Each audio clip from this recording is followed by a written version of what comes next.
Good morning, everyone, and welcome to our Saturday morning session this 27th of June. And we hope you've had a good start to your morning and are all set to have a look at what we have to share with you today as senior citizens. You need to be a little bit more aware of how you need to access various platforms of communication and how to filter out important original communication and fake messages that you receive. I hope this session will be helpful for all of you to get a basic understanding how to be a little bit more aware. So I shall start with our session this morning. Just give me a second to share the screen, and then we shall be ready to start. And I can take a set of questions once we've done with what we have to share. So do stay on after we finish the presentation, because then I could take one-on-one questions and answer any queries that you have. So yes, welcome to today's session, and here we are with how senior citizens can stay a little safe from financial scams. It's a little bit of financial awareness, which is better than financial loss. We've heard a lot of things happening in newspapers. We see articles, we see news edits in the TV news. We see reports there. We see a lot over the social media saying senior citizens scammed in different ways. Yes, they are vulnerable segment, because they're still getting used to the new ways of life, which a younger generation captures very quickly, understands very quickly. Yes, the senior citizens take a little bit more time to get there.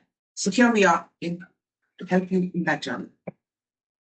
So imagine this: you receive a call from someone claiming to be your bank. They know your name, so they will address you as Mr. So-and-so, Miss So-and-so. They have your Aadhaar card number, they have your PAN number, they have your date of birth. And they sound very professional because they're trained to speak that way. And they tell you that your bank account is going to be blocked unless you verify an OTP immediately.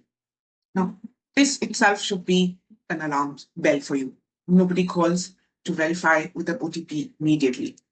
So would you be able to tell whether this is genuine or a scam? Many a time it sounds very, very reliable, very original and genuine. So today we will learn how to differentiate between this. How scammers try to reach you. There are different ways in which they try to get hold of you. So common tools that they use to target investors like us is social media platforms, fake investment ads, which are impersonation of experts and companies. You must have seen quite a few videos which look like someone is promoting that, some well-known face, some reliable face is actually promoting it, but it's all done as fake videos. Calls from unknown and international numbers, calls on WhatsApp and messages that promise high-performing returns. That is, add money today and in a few months, the money will be doubled. Messaging apps and groups. A lot of stock tips and investment communities start sharing these kind of messages, which people get taken up for. Fake websites and apps. They are designed to look like genuine cases. They look very similar to real websites, which one would use, while you do not understand that it is not coming from the website that you think it is coming from. Then there are identity hiding tools. There are scammers who use technology to actually hide their realization, hide their identity, and make it look like as if they are actually contacting you from the original source. So why are seniors being targeted? Or why a senior could ask a question, why am I being targeted? So we try to understand how they choose their target segments, how these scammers and fraudsters are operating to choose who they connect. Those who trust others very easily. Fraudsters take advantage of the fact that you trust and you have a certain goodwill, and you believe what people tell you without really questioning it. You share a lot of your information online, on personal details on social media. Things like people post, I'm traveling today from here, I'm reaching there, I've been here today, I'm going there tomorrow. One puts this out without much thought, but these are signals that people pick up in a lot of ways. Then you follow recommendations without any verification. So people give you fake testimonials. Like, for example, we had seen a lot of videos where our finance minister has been shown speaking about a lot of things. And people actually believe that, which turned out to be false. People who give you referrals and they endorse these things to gain your trust.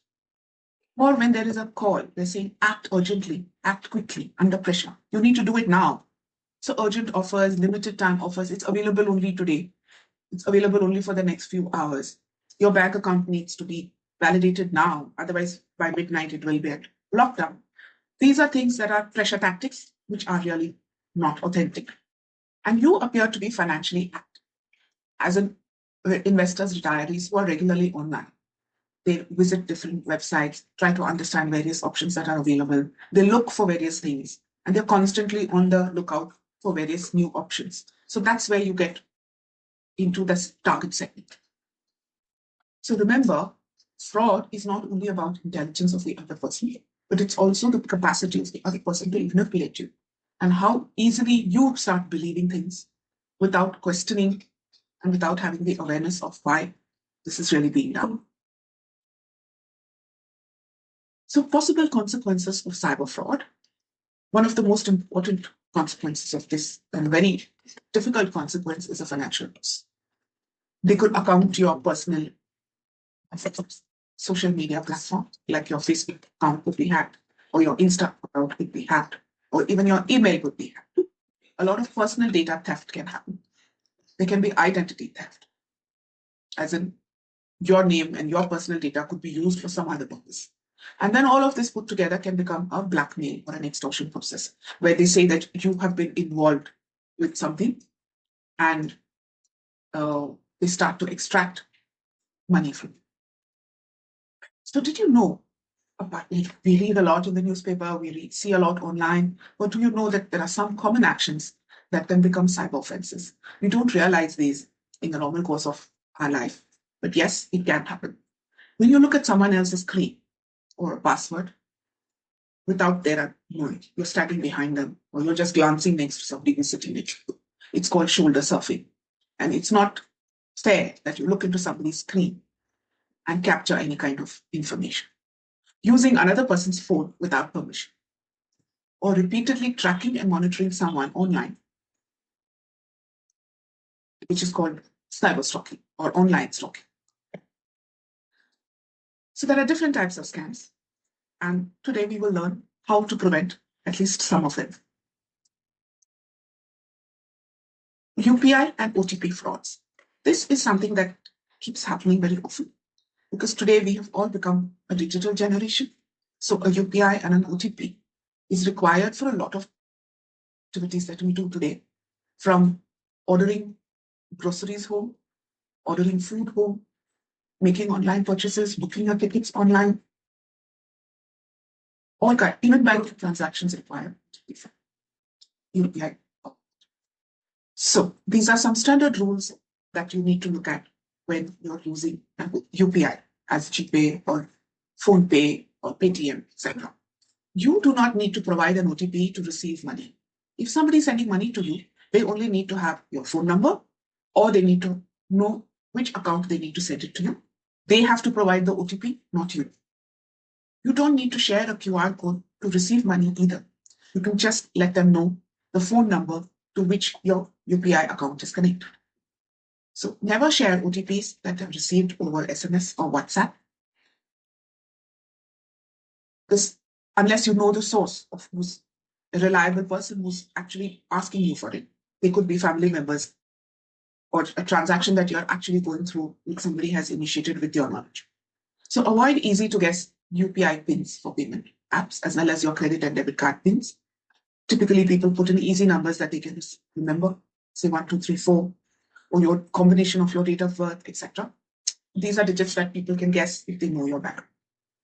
Shield your screen or beware of your surroundings while entering pins at ATMs or in public places where you shop, where your card is inserted and you put in a pin. So do be careful of these kind of actions that you do in public because somebody is always watching. So these are two messages different types of messages that one receives over the SIM. So if you look at these two, they're both taken as a screenshot on the SIM. Can you spot the real and the fake message in this. Now, if you look at the picture on the left, you can see that there is a number which is marked XXX. So you don't know where it is coming from. And it says you've received a payment request for, you're going to receive a payment and they're asking you to enter a UPI PIN. So we just mentioned to you that you do not need to add a UPI PIN or to share a UPI PIN to receive money. So this is not okay. Now you look at the one on the right. Here it gives you the source from where this is coming. And it says that there was a net banking login detected on your bank account. So in case it is not you, you kindly take action as required. So the left is a fake message, the right is a real message. So you need to look at the source to identify which is original or which is believable. And you need to understand what is the action that they are requiring you to take. So do not share UPI pins for any receipt. The other thing is that a lot of people have experienced this, that they have tried to log into their bank website, their internet bank login, and they have landed up logging into a fake bank website. Now, there are ways to check this as well. Check the website address carefully. An authentic bank website should have a suffix of the bank name followed by .bank.in. So if it's SBI, then it's sbi.bank.in. If it's HDFC, then it is hdfc.bank.in. So these are ways to understand that the place that you're logging in is a genuine website.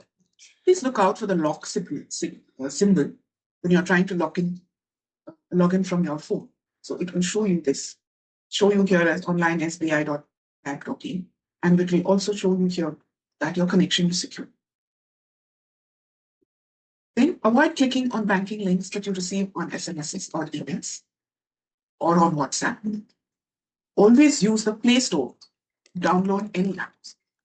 Even if somebody sends you a message saying this is the app you need to download, search for that name on the Play Store or the iStore, Apple Store, and then download the app. Do not download from links that you receive. And once you have visited a bank site, please go and check these options that you have, and you can actually save the website that you have visited. On the phone, it says save. On your laptop, it will say bookmark. So then the next time, because it's a banking website which you might need to access on a regular basis because that's the account you operate with regularly. So you don't need to go search for the website every time and we have to be watchful of them. Have I really looked at the website? So if you bookmark, then you should go and look at it from there because it will show up on your laptop screen or mobile screen. Then you have calls, scam calls or phishing as they call it. So they will call you and ask you for details. So on this, never share any personal information because irrespective of who's calling, whether it is a bank or whether it is any other organization, the banks never ask for OTPs or PINs. They will only give you the information that you need and they will let you know what you need to do. Then you need to act upon that at a separate level. So please be cautious when these calls come creating fear or urgency, saying that there's been an invalid transaction on your bank account, unauthorized transaction on your bank account. If you don't do what we ask you to do, your account will get locked in. All these are tactics to create fear and ask you to act in an urgent manner. Ignore any kind of investment schemes that promise guaranteed returns at a high level, especially those coming from an unknown source. And most important, never download any APK files that you receive from any source because they could contain any kind of malware or viruses that could spoil your laptop or your mobile device, or also send data to the source from where this file came, and that could impact your bank account, a lot of things. So an alert on this is, these are the kind of messages that you could receive. Alert, your bank account has been blocked. Online KYC links. Please do this to redeem points and rewards. You've won a reward, so please do this to claim that. And also messages which are written in a very odd way. There are capitals letters in between, there's spelling mistakes, repeatedly the same word is written differently, etc. And this is something that you need to see. If you look at this, when you do any kind of banking transaction, when you're transferring money, it shows you here that you are making a high value transaction payment.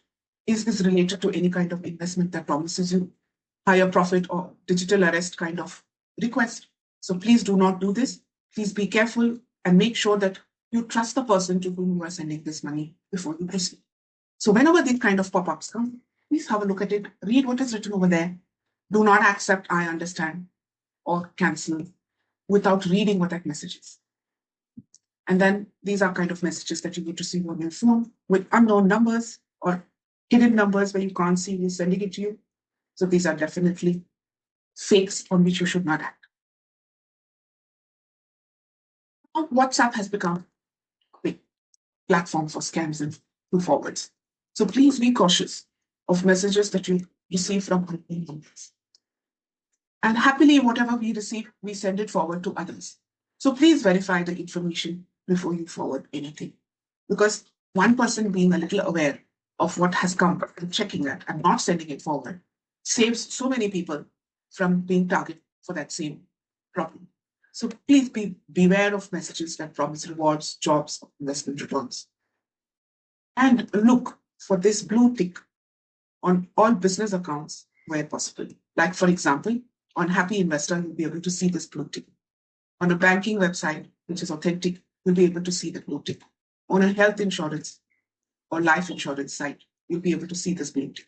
So on a business site, this blue tick is important to understand that it is authentic.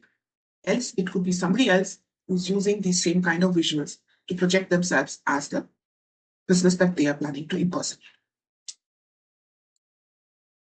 So how do we understand fake messages, real messages? So example of some fake messages below.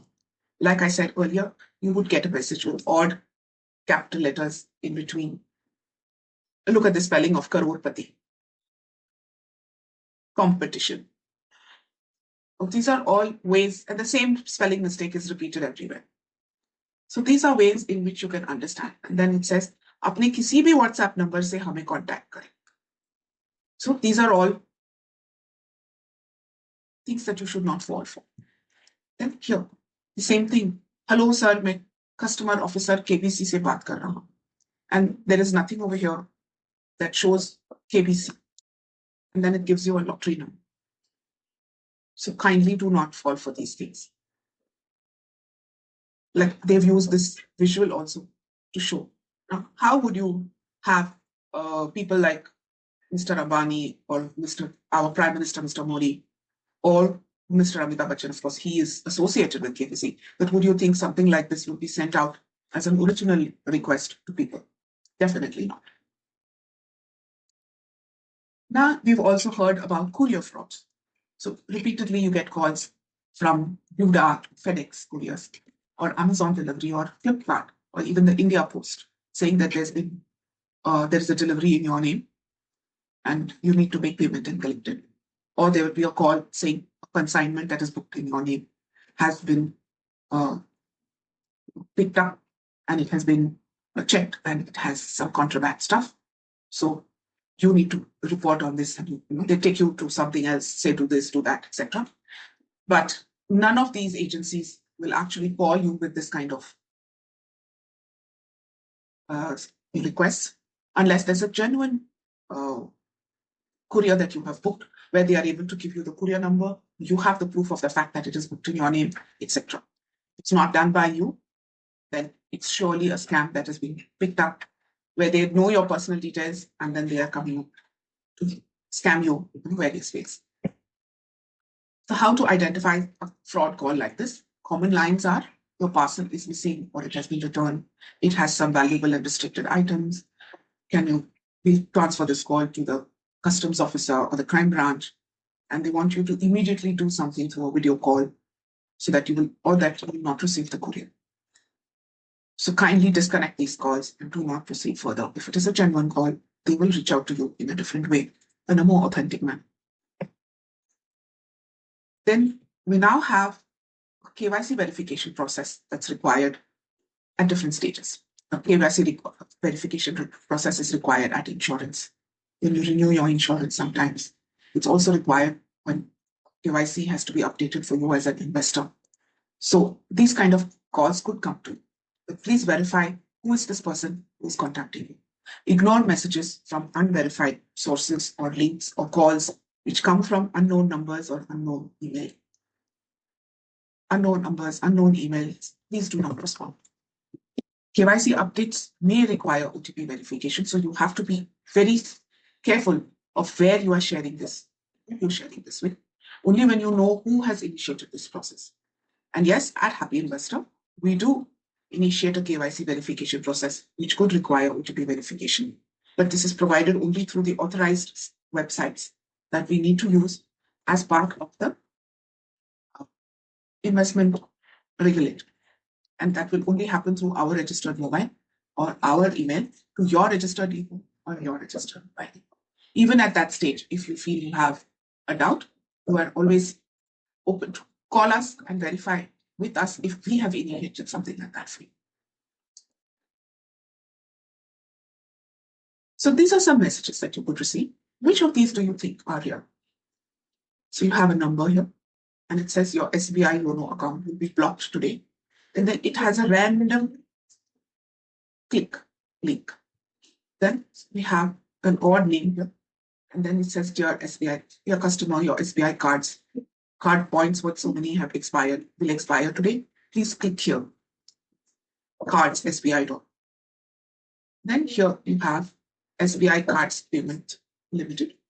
And then you have some transactions that you've done. And then it shows you spam SMS. And then this next one shows an OTP for your transaction at SBI. If your credit card ending so much, OTP is valid, SBI card. And then it says sbicard.com. So if you look at it, each of them have a different way of communicating, different elements that you can be aware of. So obviously the first two are fake. This is the one. Then you get financial blackmail calls and scams. So never panic when something like this happens. It works for the scammers when you get into panic and act under pressure. So they actually rely on your fear, the pressure that they can create. Ignore calls that come from unverified sources and immediately cut the call if they sound suspicious. No authority can force you online to do these kind of transactions. The first thing you need to do is cut the call immediately. Second is feign ignorance. Say, no, I do not have any such transactions. I do not make any of these kind of financial decisions online. So do not make any kind of decisions in a hurry.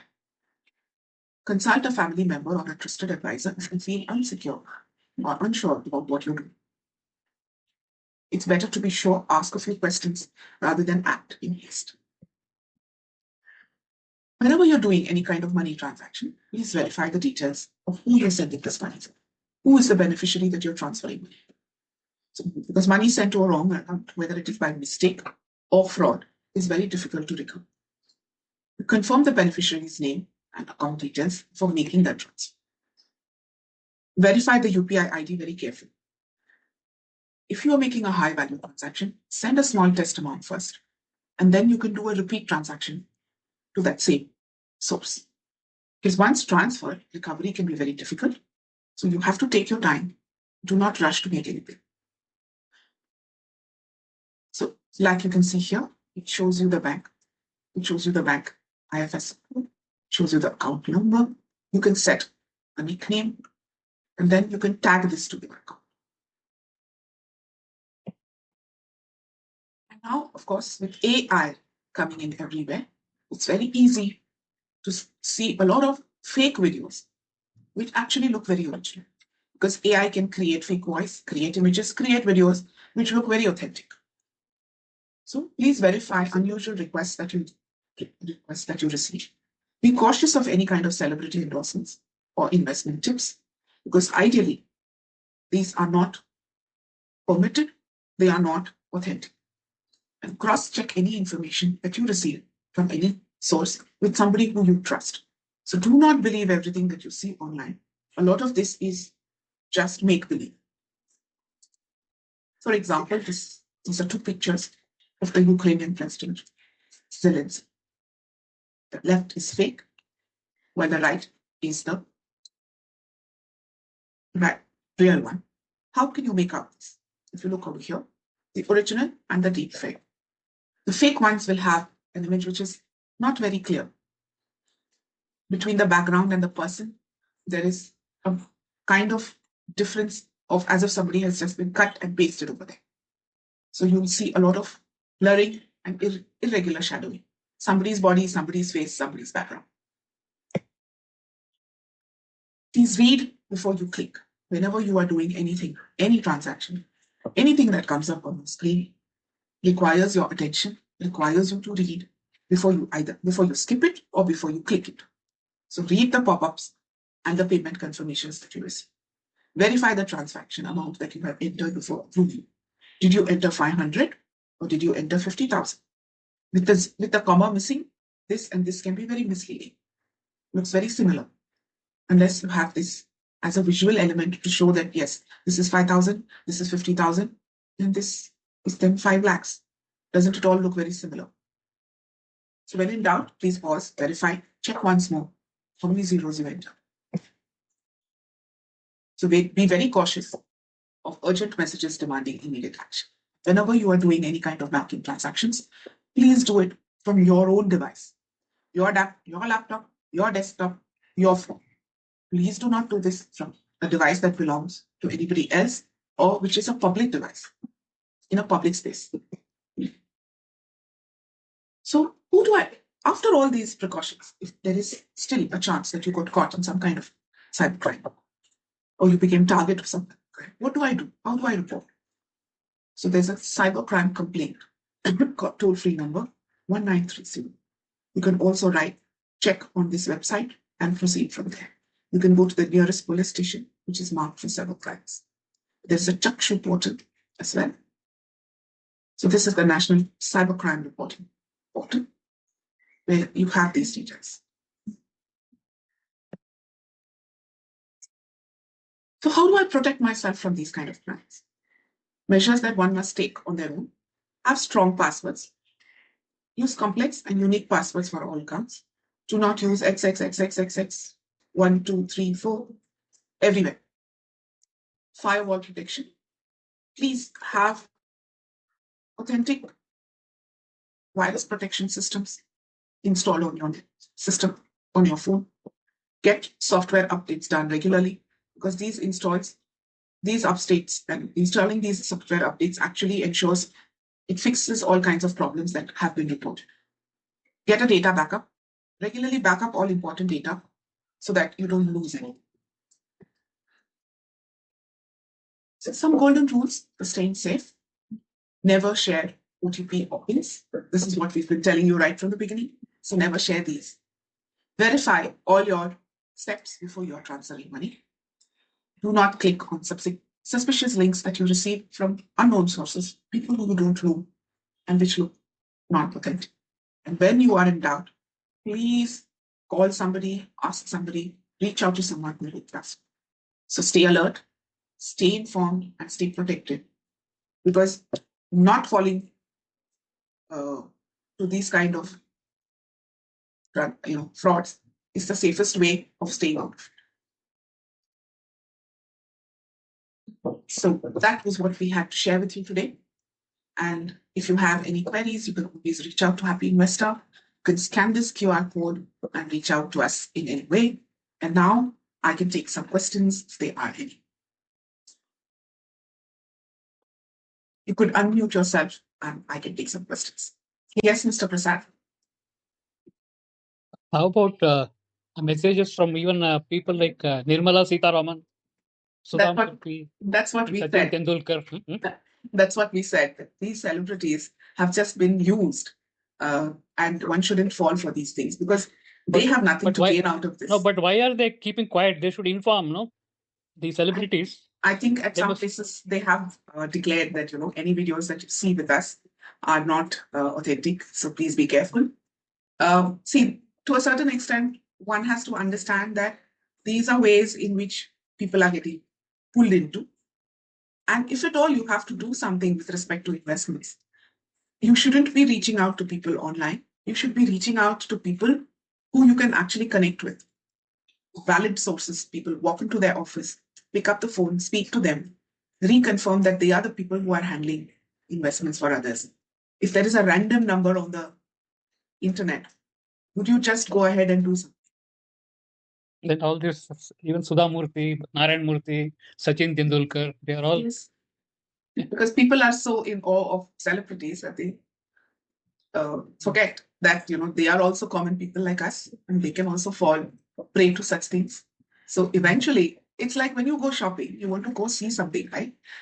Or you want to go, suppose you go to the market, you go shopping or buying a sari or you're buying a suit. You want to check out the material, you want to check out the fit, you want to check out the price. And you want to do that for something that's worth, say, 3,000, 4,000, 10,000, or 20,000. But when it's coming to a question of investing a few lakhs, people are doing it without checking the credibility of what they're doing. So eventually, a little bit of smartness lies with us as well. So we need to be careful about that. So that is something that we have to put into our minds and our actions, that you need to be careful about what you're doing. Because people will always be there out there to try and make somebody a target. Do we have any further questions from anybody else? And on the outset, thank you all for joining us on this Saturday morning. It was very nice to have you. And we hope whatever we shared here has helped and open up certain areas of information to you, which will help you. And we hope you will be a little bit more careful when dealing with all these things. So thank you once more. Thank you, everybody. And we will be sharing a recording of this as well. So if there's anybody who has not been able to attend, you could always forward it to your near and dear ones and ask them to stay informed and warned. Because forewarned is forearmed. A little bit of being careful is always nice. Thank you so much, everybody, and have a good weekend.